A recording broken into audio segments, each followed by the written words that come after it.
back on the Burb files. So I wanted to go over a couple of things on drinking.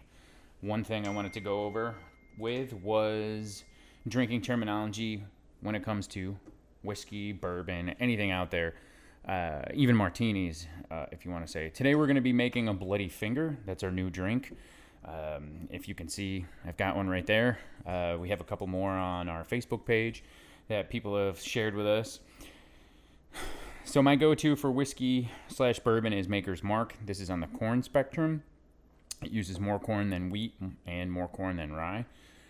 So we're going to pour a little shot out today. And I wanted to go over a few things. If you already know this will be a review. If you don't know this will be brand new. So when you go to a bar and you order a cocktail, the waiter or waitress might ask you if you want it on the rocks, if you want it neat, or you want it straight up. I currently have a shaker to show you the straight up, but it's in storage somewhere, so I don't have it. But if you order it neat, this bottle clearly is at room temperature. You're going to get room temperature bourbon in a cup. So if you order it neat, this is what you're going to get. If you were to order it straight up, what they would do is they would pour the serving size, whether it be a single or a double, and they would put it into your glass. They would add ice to it, put the shaker on there, shake it up, take the strainer that would strain the ice out, pour it over the strainer into your cup, and now you have chilled bourbon or straight up.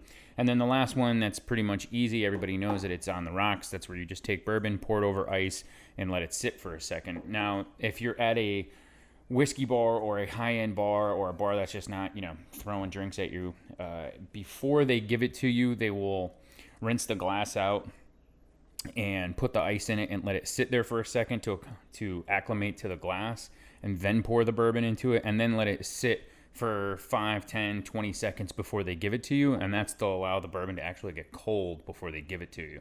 But in this instance, we're going to do it neat because I don't feel like putting it on the rocks, and I don't have my strainer because it's packed up. So this is neat. We're just going to take this right to the dome. All right, that's good stuff. So, on to the Bloody Finger.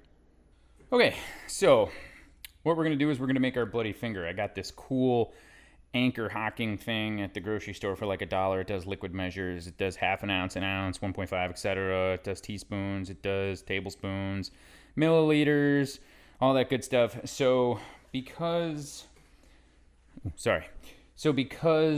we're going to do a mixture of 2, 1, splash, and as required, we're going to use this to measure this out. So what we're going to do is we're going to go 2 to 1 on Maker's Mark, and then we're going to use Gran Marnier, which has an orange flavor to it.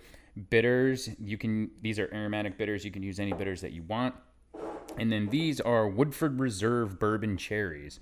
They are Woodford Reserve cherries are rich with a hint of Woodford Reserve bourbon. Try them with cocktails, desserts, salads, and marinades. And then the ingredients are cherries, water, sugar, fruit, vegetable concentrate, and that's for the color, and then Woodford Reserve bourbon. So what we're going to do is we're going to make this, like I say, out of Makers. So we're going to take this and we're going to fill this up to the 1 ounce mark.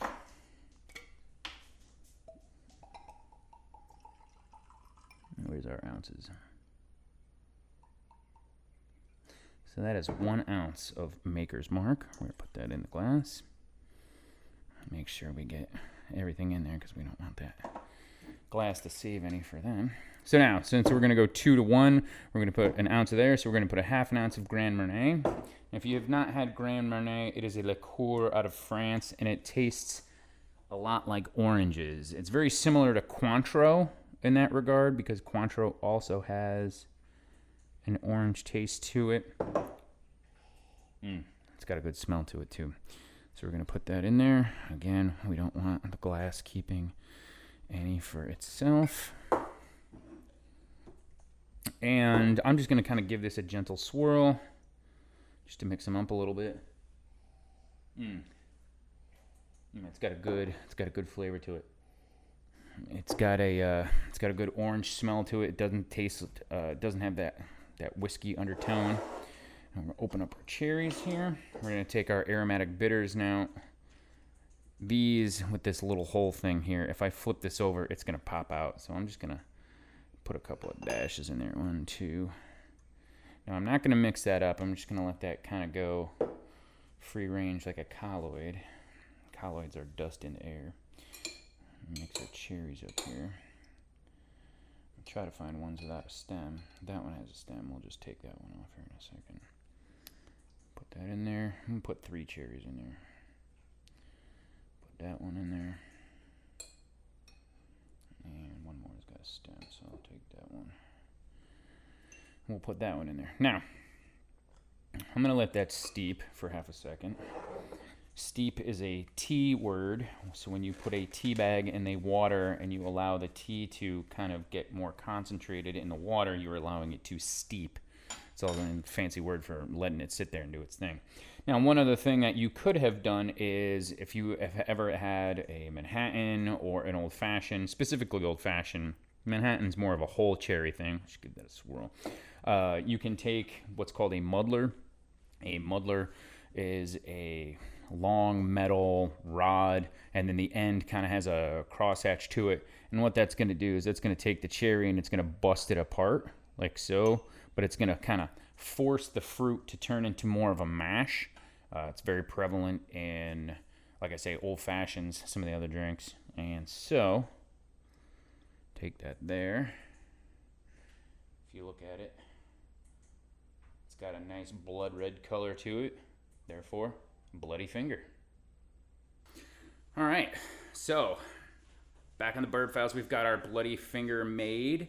Like I said, it's 2-to-1, 2-part Maker's Mark, 1 part Cointreau, a dash of bitters, and that's, you can use any that you want.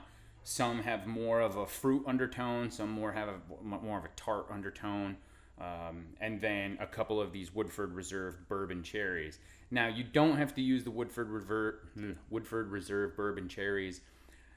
I had gone to the store and I wanted to shoot this video for a long time, and cherries were in season, and we were just eating them, and I made a couple of these and I never made a video about it. And then I went to go back to go get cherries, and of course they were out of season. We're pushing October, and I was like, darn it, I didn't get it. But one thing I did want you to see is we're doing it a little bit different today.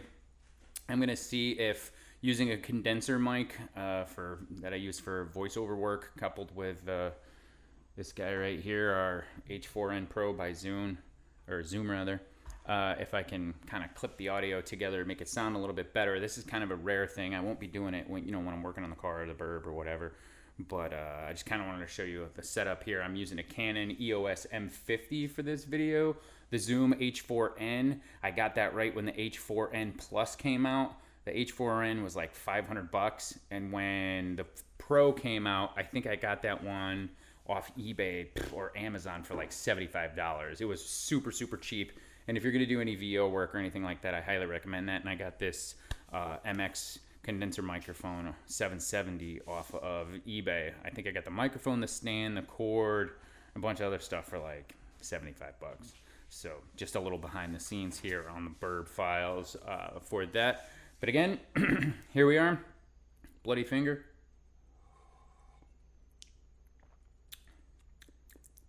Pretty good.